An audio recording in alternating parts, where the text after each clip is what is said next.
Admiral Vexa stood at the command deck of the Nyraxian flagship Stellar Dominance, her crystalline exoskeleton reflecting the soft blue glow of holographic displays. The third planet of this unremarkable solar system hung before her, a swirling marble of blue and white. Earth, as its inhabitants called it, represented everything the Nyraxian Empire despised, a technological backwater full of beings who hadn't even attempted interstellar travel. Initial analysis complete, Admiral reported Science Officer Krell, his neural tendrils pulsing with data streams. The humans have based their entire civilization on gravity-dependent technologies. Their vehicles roll on wheels, their aircraft rely on lift generated by their atmosphere, and their spacecraft require massive fuel expenditure to escape their gravity well. Vexa's mandibles clicked in amusement. How primitive. They're practically imprisoned by their own planet. She turned to her war council, assembled in the chamber's low-gravity environment. Our gravity manipulation technology will render their defenses useless. We'll simply create zero-gravity zones around their military installations and watch their mighty weapons float away. The War Council chittered in approval. The Nyraxian Empire had conquered 17 star systems using their mastery of artificial gravity fields. Their own homeworld, with its gentle gravitational pull, had forced them to evolve into beings of unparalleled technological achievement. They had long ago transcended the need to be bound by natural gravity. Launch the gravity nullifiers, Vexa commanded. Target their largest military installation first. Let them witness the futility of resistance. The first wave of nullifier pods descended through Earth's atmosphere, their sleek forms barely visible against the night sky. They positioned themselves above a sprawling military base in a region the humans called Texas. Vexa watched through the fleet's quantum imaging system as the pods activated, generating a massive anti-gravity field. Nothing happened. Status report, Vexa demanded, her crystalline form vibrating with tension. Admiral, Krull's voice wavered. The nullifiers. They're being crushed. Earth's gravity is exponentially stronger than our calculations suggested. The field generators can't maintain coherence under this pressure. Before Vexa could respond, alerts blared across the command deck. The pods weren't just failing. They were imploding. Earth's gravitational pull, combined with atmospheric pressure, was compressing their supposedly indestructible casings like empty nutrient sacs. Impossible, Vexa hissed. Recalibrate and launch the second wave. Increase power output by 300%. The second wave of nullifiers met the same fate. As they watched in horror, the sophisticated devices crumpled and fell from the sky, landing in the Texas desert like metallic raindrops. On the surface, human vehicles were already converging on the impact sites. Admiral, the fleet's chief engineer interrupted, his voice tight with concern. We're detecting severe strain on our ship's artificial gravity systems. The planetary pull is interfering with our gravity engines. We need to maintain higher orbit or risk compromising hull integrity. Vexa's inner membranes pulsed with rage and disbelief. Their entire strategy had been based on the assumption that any planet hosting such primitive life forms must have minimal gravitational influence. The possibility that humans had evolved under such crushing pressure had never occurred to them. Launch the ground forces, she ordered. Let's see how these humans fare against direct combat. The dropships descended, carrying the Empire's elite shock troops. The Nyraxian warriors, each encased in powered armor designed to enhance their natural abilities, were confident of victory. Their confidence lasted until they hit the atmosphere. Warning signals flooded the command network as dropships struggled against Earth's pull. Engines designed for precision landing under minimal gravity conditions trained and failed. The ships that managed to land disgorged troops who immediately collapsed under their own weight, their armor systems overloaded by the simple task of standing upright. Through the chaos of the failing invasion, Vexa received one transmission that made her crystalline blood run cold. It came from a ground commander, his signal weak and distorted. The humans, they're not even running. They're walking toward us. Admiral, walking. In this gravity, They're just walking like it's nothing. How? How do they move so easily? Our weapon systems can barely function. We can't. We can't even raise our arms to. The transmission cut off. On the tactical displays, Vexa watched as human military forces calmly surrounded her struggling troops. No epic battle, no desperate last stand. Just the quiet humiliation of watching her elite warriors pinned down by an invisible force that the humans had mastered simply by existing. All units, immediate withdrawal, Vexa commanded, her pride shattering like crystal. Retreat to minimum safe orbit. We need to reassess. As the surviving ships clawed their way back to orbit, Vexa stared at the planet below with new understanding. The humans hadn't needed to develop gravity manipulation technology because they had evolved into something far more impressive. Beings who could thrive under conditions that would crush most species in the galaxy. Send word to the Empire, she ordered quietly. Earth is to be classified as a death world. Its inhabitants are not primitive. They are gravity-forged titans, and we have made a terrible mistake in underestimating them. In the days that followed, human scientists would gather the scattered remains of Nyraxian technology, but they would find little of use. Everything the aliens had built was designed for environments of minimal gravitational influence. On Earth, it was about as useful as a paper boat in a supernova. The invasion that had been meant to demonstrate Nyraxian superiority had instead revealed their fundamental weakness. They had conquered the stars, but they couldn't conquer a force that humans had lived with since their first ancestors stood upright on the African savanna. Earth's gravity had been humanity's first teacher, their constant companion, and ultimately, their most powerful defender. The United States Secretary of Defense leaned forward in the Pentagon's Situation Room, studying footage of the failed alien invasion. So they literally couldn't stand up, she asked, watching as another piece of alien technology crumpled under Earth's gravity. General Sarah Chen nodded, pulling up holographic displays of recovered Nyraxian equipment. Their entire civilization evolved in low gravity, Madam Secretary. Everything they built, from their weapons to their armor, was designed for environments with minimal gravitational pull. When they hit our atmosphere, she gestured to a crushed piece of crystalline technology. Physics did our job for us. But they'll adapt, Dr. James Rodriguez, head of Technology Research, interjected. The Nyraxians didn't build an interstellar empire by giving up after one failure. They're already modifying their approach. He was right. High above Earth's atmosphere, Admiral Vexa had ordered a complete restructuring of the Nyraxian battle strategy. The sleek, crystalline chambers of the stellar dominance hummed with activity as engineers worked to reinforce their technology against Earth's crushing grip. Our initial attack failed because we underestimated their environmental conditions. Vexa addressed her war council. But we possess something the humans don't. The ability to manipulate gravity itself. We don't need to match their strength. We need to change the battlefield. The Nyraxians' second assault began not with a frontal attack, but with a series of precision strikes. Orbital platforms deployed around Earth, each generating localized fields that intensified gravity in small areas. Their target, human infrastructure. Bridges collapsed under suddenly multiplied weight. Aircraft fell from the sky as gravity wells appeared in their flight paths. Tanks and armored vehicles were crushed into scrap metal. But the humans proved maddeningly adaptable. When the Nyraxians created a gravity well to trap a marine convoy in Afghanistan, the soldiers simply abandoned their vehicles and proceeded on foot, moving through the intensified gravity with grim determination. Their bodies, evolved over millions of years under Earth's pull, could endure conditions that would shatter Nyraxian bones.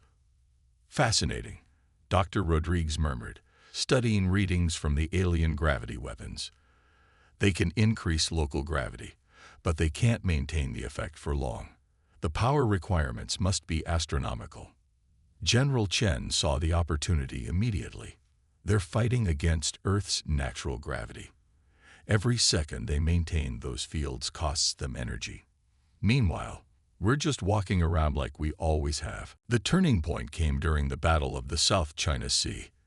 An Iraqian assault force, equipped with reinforced gravity drives, attempted to disable a U.S. carrier group. They created a massive gravity well, expecting to pull the ships under the waves.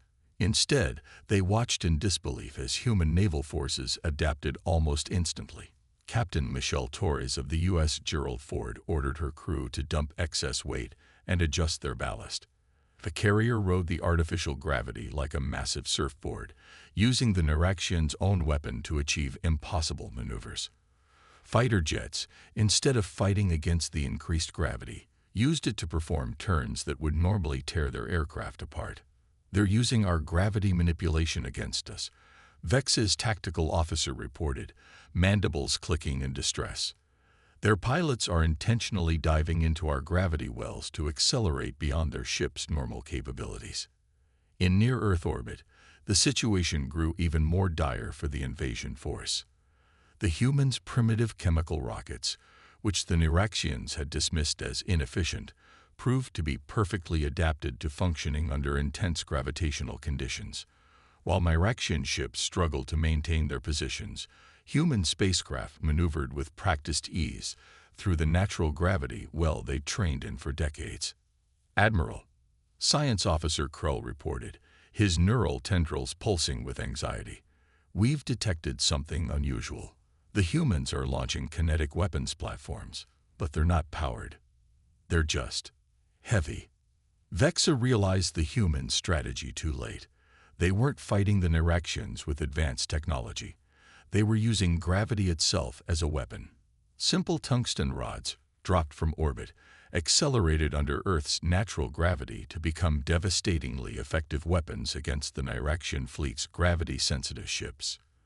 Their primitive nature is their advantage. Vexa realized, watching another ship's gravity drive fail under the strain of maintaining position. They don't try to overcome gravity. They embrace it, use it. They've turned their entire planet's mass into a weapon. In the Pentagon, General Chen received reports of Iraqian ships retreating to higher orbits, struggling to escape Earth's gravitational influence. They came here thinking gravity was something to be conquered, she remarked to Dr. Rodriguez. They never understood it's been our ally all along. Dr. Rodriguez nodded, examining data from the battle. Every species in the galaxy probably took the same path, developing technology to free themselves from their planet's pull. But humans, we built our civilization in partnership with gravity. Everything we make, from our buildings to our weapons, is designed to work with it, not against it. As the Iraqian fleet regrouped, Vexa faced an uncomfortable truth. They had spent centuries perfecting gravity manipulation technology, believing it made them superior. But humans had achieved something far more impressive. They had evolved to thrive in conditions that the Iraqians could barely survive. The question was no longer whether Earth could be conquered, but whether the Iraqians could find a way to fight an enemy that turned their own greatest weakness into their greatest strength. In the vast depths of space, gravity waves rippled between Earth and Mars as the Iraqian fleet executed its most ambitious strategy yet. Admiral Vexa had ordered the deployment of their civilization's greatest achievement, the gravity web, a network of interconnected fields designed to reshape the gravitational topology of an entire solar system. If we cannot match their strength, Vexa declared to her war council, we will change the rules of engagement themselves. Earth's gravity may be their shield, but we will turn space itself into our weapon. The gravity web began its work, creating corridors of altered gravitational force throughout Earth's orbital space. Satellites were torn from their carefully calculated orbits. Space stations required emergency thrust adjustments. The entire framework of humanity's space infrastructure trembled under the assault. But in a hardened facility deep beneath the Rocky Mountains, Dr. Elena Santos watched the disturbances with growing excitement. General Chen, she called, her fingers flying over holographic displays. I think I've found something. The Iraqians aren't just manipulating gravity. They're conducting it, like electricity through a wire. General Chen studied the complex patterns of gravitational distortion. Can we use this? Better. Dr. Santos smiled. We can turn it against them. Earth's gravity well isn't just strong. It's incredibly complex. The moon's pull, the planet's rotation, even the density variations in our crust. They're trying to impose their artificial pattern over a natural system they don't fully understand. In orbit, the first signs of trouble appeared as subtle vibrations in the gravity web. The Niraxians' carefully constructed fields began to resonate with Earth's natural gravitational harmonics. What started as a gentle oscillation quickly grew into something more dangerous.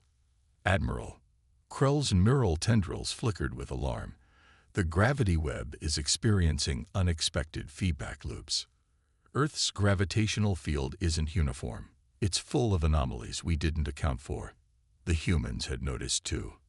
At NASA's Jet Propulsion Laboratory, Dr. Rodriguez led a team racing to exploit this weakness. They reprogrammed existing satellites to emit gravitational counterpulses, amplifying the natural variations in Earth's gravity field. Each pulse sent cascading disturbances through the Niraxians' artificial network. It's like trying to impose a perfect grid over an ocean, Dr. Santos explained to military leaders. Their technology demands precision, but Earth's gravity is dynamic, organic. The more they try to control it, the more chaos they create. The battle for Earth's orbital space became a strange dance of gravitational forces. Niraxian ships found themselves caught in their own web as Earth's complex gravitational landscape turned their careful calculations into death traps. Some vessels were pulled into decaying orbits, while others were flung outward toward the asteroid belt. But Admiral Vexo wasn't finished. Drawing on their empire's vast energy reserves, she ordered the deployment of gravity lances, concentrated beams of gravitational force aimed at Earth's surface. The weapons carved valleys into deserts and raised tsunamis in the oceans. Humanity's response came not from their military, but from their scientists. Dr. Santos discovered that the Niraxian gravity manipulation technology had a critical flaw. It couldn't account for time dilation effects under extreme gravitational conditions.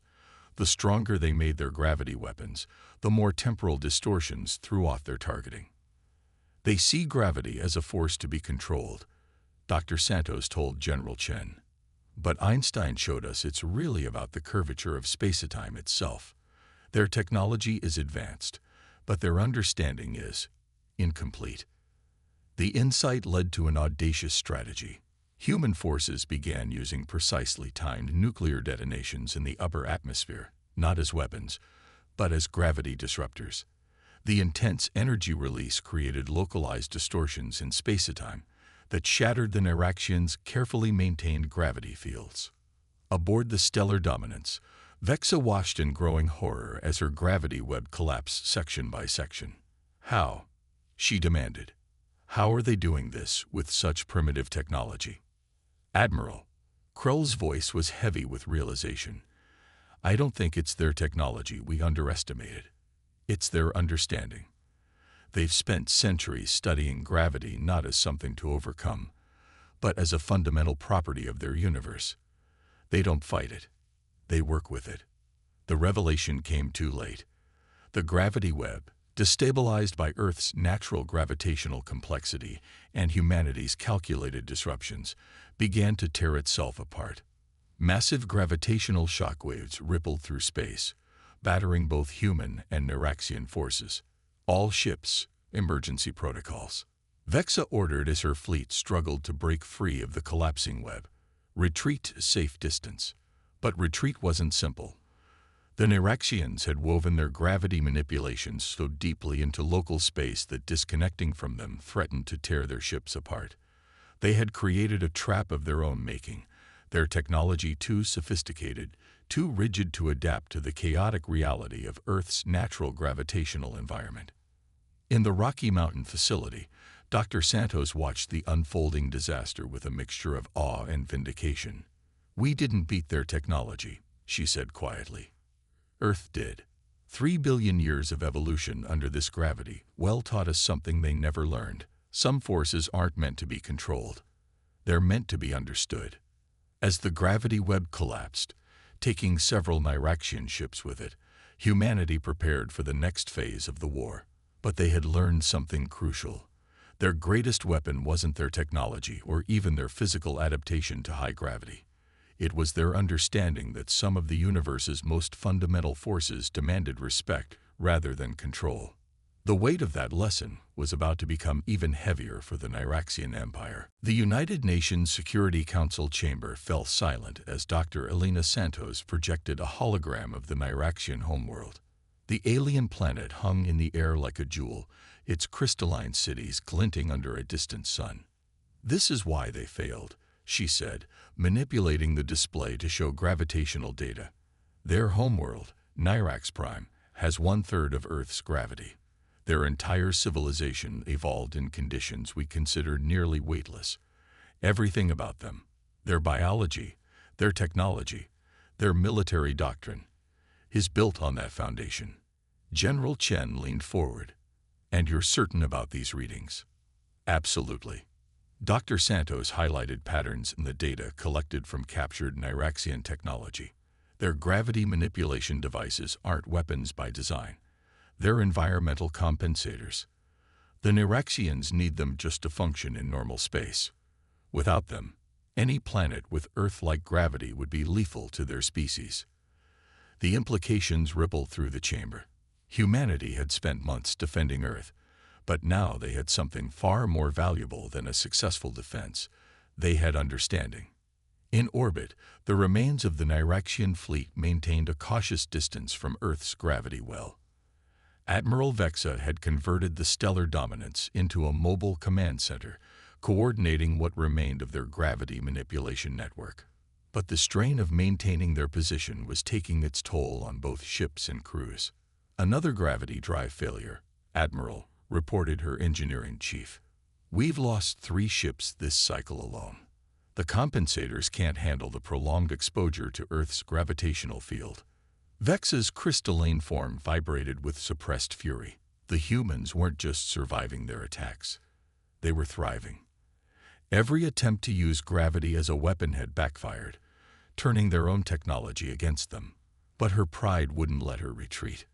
Not yet.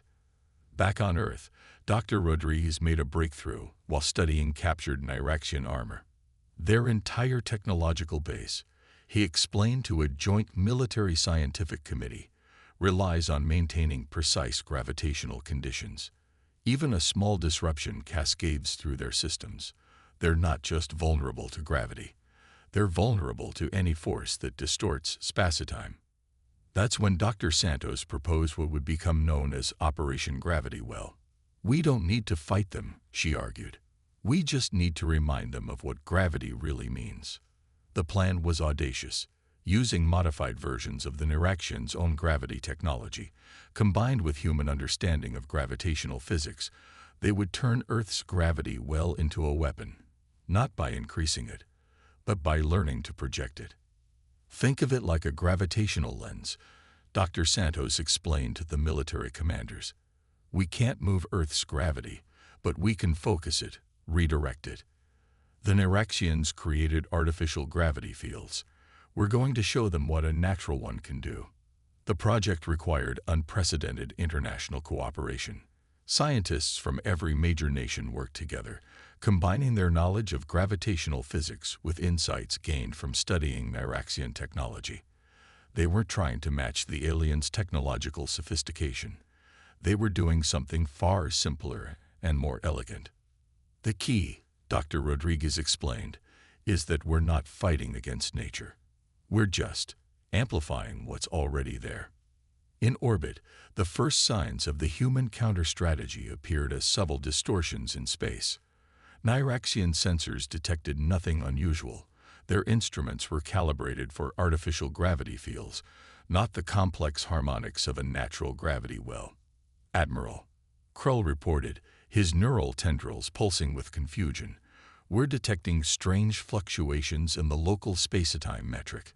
But the patterns, they're organic, like the humans aren't generating them at all. They're just channeling them." Vexa dismissed the warnings. After months of failure, she had committed to one final assault. The remaining Nyraxian ships positioned themselves for a concentrated attack on Earth's major population centers. Their gravity lances powered up, preparing to tear apart the planet's gravitational field itself. That's when Operation Gravity Well activated. Arrays of modified gravity sensors around the planet began to resonate with Earth's natural gravitational field. They weren't creating artificial gravity. They were amplifying the planet's own gravitational voice. The effect rippled through space like waves in a pond, but instead of fighting against the local gravitational topology, it worked with it. The results were catastrophic for the Nyraxian fleet. Their gravity drives, designed to create and control artificial fields, couldn't compensate for the pure, raw gravitational force being focused at them. It wasn't just strong. It was natural, complex, filled with harmonics their technology couldn't process. Full retreat. Vexa ordered as her ships began to break apart under the strain. Get us out of this gravity well. But retreat wasn't simple. The humans hadn't created a new gravity field. They had simply shown the Nyraxians what Earth's gravity really felt like, unfiltered by their technology. Ships that tried to flee found their gravity drives overloading, their compensators failing under the weight of natural law. They'd done something impossible, Krell whispered, watching as the fleet's sensors tried and failed to make sense of what was happening. They turned their greatest weakness into a weapon without changing it at all. They just showed us the truth. In the Rocky Mountain facility, Dr. Santos watched the Nyraxian fleet's disintegration with a mix of awe and sadness. We didn't beat them with superior technology, she said to General Chen. We beat them with understanding. They spent centuries trying to master gravity. We spent centuries learning to live with it. The battle for Earth was entering its final phase, but the real victory wasn't military. It was philosophical. Humanity had proven that sometimes the greatest strength lies not in controlling nature, but in understanding it deeply enough to work within its laws. As the remaining Nyraxian ships struggled to escape Earth's embrace, they carried with them a lesson that would reshape their empire's future. True power doesn't come from dominating natural forces, but from learning to dance with them. Admiral Vexa stood in the ruins of what had once been the Stellar Dominance's Grand Command Chamber. The ship's gravity compensators flickered weakly, creating pockets of chaotic gravitational fields that made the remaining crew stagger like drunk revelers at a planetary festival. But there was nothing festive about their situation. Final damage assessment, she commanded, her crystalline form showing hairline fractures from the constant gravitational stress. 70% of the fleet is disabled or destroyed, Krell reported, his neural tendrils dim with exhaustion. The gravity drives are failing across all remaining ships. We can't maintain stable orbit, and we can't escape Earth's gravitational influence without risking complete structural failure. That was when the humans made their final move. Instead of a transmission from their military command, a simple video feed appeared on the Nyraxian ship's communication systems. It showed a human child, no more than 6 years old, playing in what the aliens had learned was called a playground. The child ran, jumped, climbed, and swung through various structures, laughing in Earth's full gravity. "This is who you're fighting," Dr. Elena Santos' voice narrated over the footage. "Not our military, not our technology. You're fighting children who learn to walk under 9.8 meters per second squared, who grow up thinking it's normal to carry their own weight, to fall and get up again, to throw balls and catch them. This is what 3 billion years of evolution under high gravity creates." The transmission shifted to scenes from across Earth, Olympic athletes performing seemingly impossible feats of strength and agility, construction workers casually operating heavy machinery, dancers defying gravity with their movements, astronauts training in centrifuges that would crush a Nyraxian to dust. "We're not stronger than you," Dr. Santos continued. "We're not more advanced. We're just adapted. Every human child learns to walk by overcoming the same force that's destroying your fleet right now. We don't need gravity manipulation technology because we are gravity manipulation technology. 3 billion years of evolution built it into our bones, our muscles, our very selves. In the Stellar Dominance's shattered command center, Vexa watched as more footage played. Humans diving into oceans, climbing mountains, leaping from aircraft with nothing but fabric to slow their fall. Each image hammered home the truth she had been fighting to deny. The humans weren't primitive. They were something far more remarkable. They were gravity-forged beings who had turned their planet's greatest challenge into their greatest strength. "We're offering you a choice." General Chen's voice took over the transmission. "You can retreat. We'll help stabilize your ships for the journey home.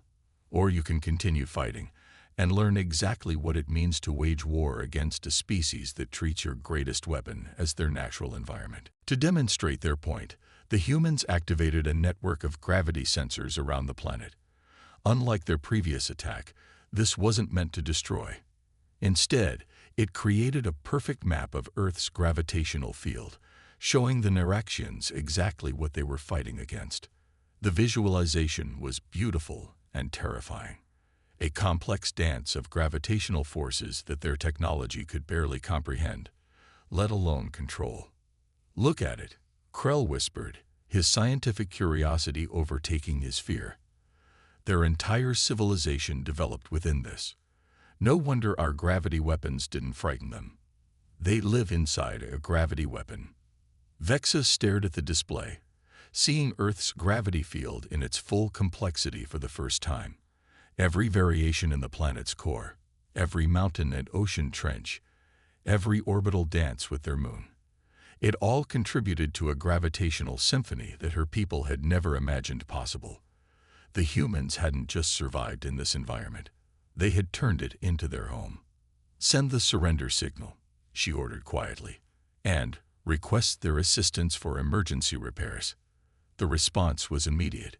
Human space vessels, crewed by Niraxian standards, but perfectly adapted to their environment, moved to assist the struggling alien ships. Earth's gravity well was still a threat, but now they had guides who had spent their entire existence learning to navigate it. As human engineers helped stabilize the Niraxian vessels, Dr. Santos made one final transmission to the alien fleet. "We're not offering this help as a show of superiority," she explained.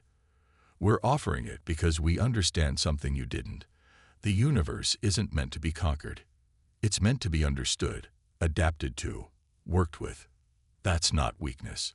That's wisdom." In the months that followed, the Niraxian Empire would undergo a profound transformation. Their encounter with Earth had taught them that true advancement wasn't about overcoming natural forces, but about understanding them deeply enough to work within their bounds. They had arrived as would-be conquerors and left as students, carrying with them a lesson that would reshape their civilization's future. And on Earth, humans continued their daily lives, walking and running and jumping under the steady pull of their gravity well, most of them never realizing that this simple act, this ability to thrive under conditions that had humbled an interstellar empire, was perhaps their greatest achievement of all. For in the end, humanity's greatest weapon hadn't been their technology or their military might. It had been the simple, profound truth that strength comes not from fighting against nature, but from learning to dance with its most fundamental forces. The force that had shaped them, challenged them, and ultimately protected them. Gravity, their oldest teacher and most faithful ally.